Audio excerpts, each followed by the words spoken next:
Marcus, where does the balance of power lie in this game after 2 days? It's pretty evenly poised, I would guess, at the moment.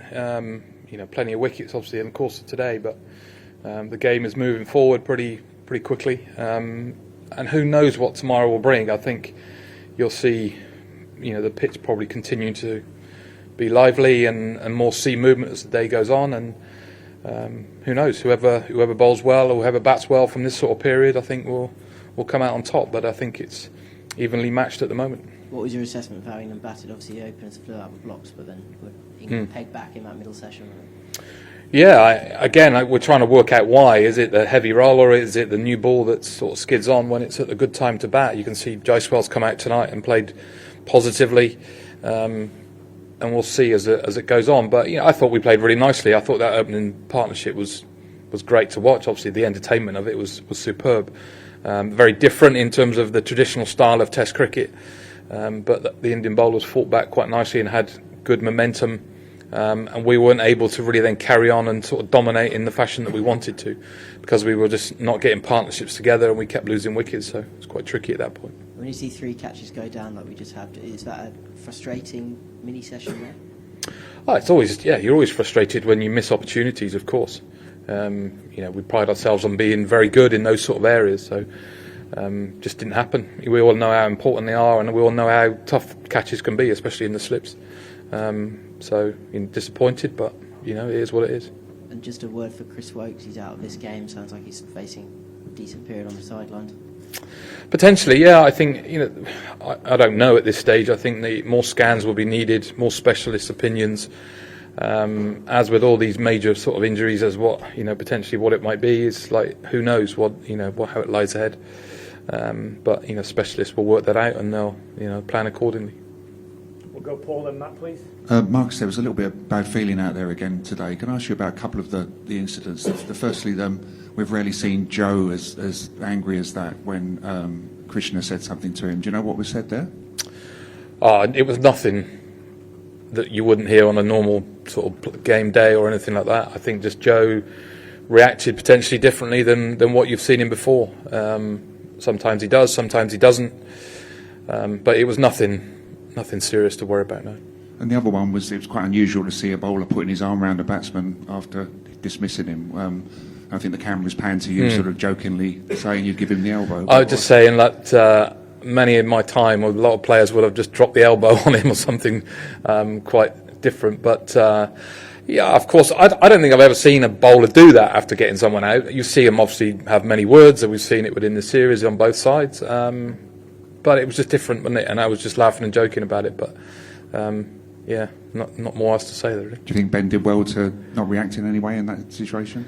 Yeah, of course. I think, as again, we've already seen it in the series, that Ben's, he doesn't really do a great deal, and I'm sure there'll be occasions in the future to come where he may well do. But this time around, it is what it is, isn't it? He, put your head down and walk off. Your job is done at that point. Probably no need to sort of walk him off in that fashion, but the game has been fought in good spirits, although there's been many words and arguments across the way. I think 2 teams are still getting on well enough and will continue to do so once the game is done.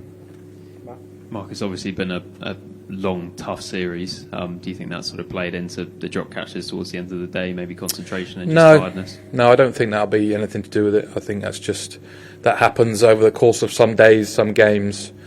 It's just the game as we see it. Any more questions?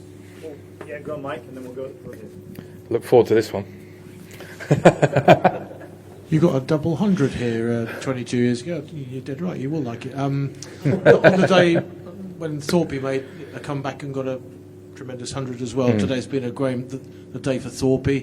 Lots of people wearing white Thorp headbands, in Root wearing one at first slip all day.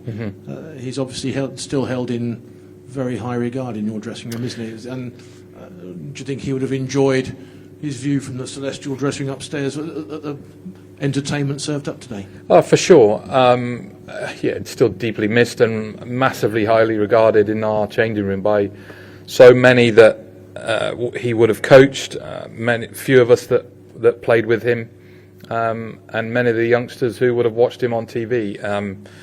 A sad day, of course it is, obviously, but still nice to look back on his amazing time, his amazing career, and see how much he's touched this club in Surrey and also England cricket itself. So hopefully it's been a nice day for the family and everybody that's sort of helped him or supported him along the way.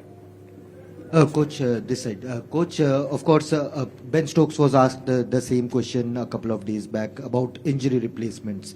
Do you align with the same idea that this conversation should stop, or in case of a clear-cut injury like what happened to Chris Woakes or Shoaib Bashir in the Lord's Test or Rishabh Pant in Old Trafford, should there be a consideration that if in case of a fractured bone or a dislocation there should be a injury replacement? That's a good question, and I know there's been lots of media around it, but I think we tinker too much with the game, and we've got so many opportunities in different areas. Test matches is test matches, and I think you don't really need to adjust too much. I think it's starting to grow. I like to think, we're producing some good cricket around the world in every test playing nation. I don't think we should try and mess with it too much. The rules have been in place for many, many years, and they've done just fine in the past, so I wouldn't be changing anything at the moment. Last one, please.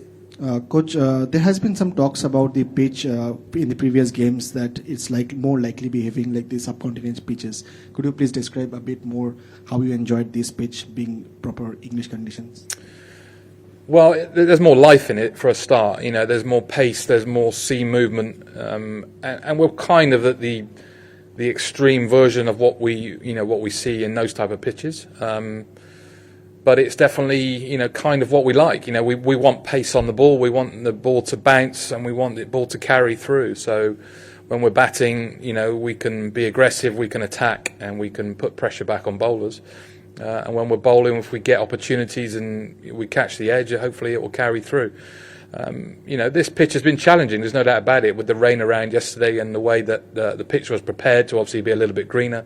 I think it's been at the top end of what you want it to be, but nonetheless we're very happy at how it's performed so far.